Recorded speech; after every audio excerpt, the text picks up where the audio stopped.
Hello, இன்னைக்கு டே 7. சுபாஷ் எனக்கு ப்ரப்போஸ் பண்ணப்போ நான் அவங்கக்கிட்ட ஒரு கொஸ்டின் கேட்டிருந்தேன். நீங்கள் என்னை எப்படி வச்சு பார்த்துப்பீங்க அப்படின்னு. அதுக்கு அவங்க என்ன ஆன்சர் பண்ணாங்க அப்படின்னு நான் வீடியோ கடைசியில் சொல்கிறேன்.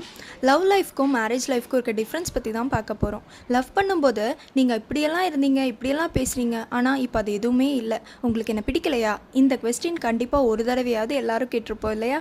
லவ் பண்ணும்போது நீங்கள் போடுற ட்ரெஸ்ஸில் இருந்து நீங்கள் சாப்பிட்ற ஃபுட் அப்படின்னு A to Z எல்லாமே உங்கள் பேரண்ட்ஸ் பார்த்துக்கிட்டாங்க. உங்களுக்குன்னு பெருசாக கமிட்மெண்ட்ஸ் எதுவுமே இருக்காது. ஸோ உங்கள் பார்ட்னருக்கு ஓவர் அட்டென்ஷன் கொடுப்பீங்க.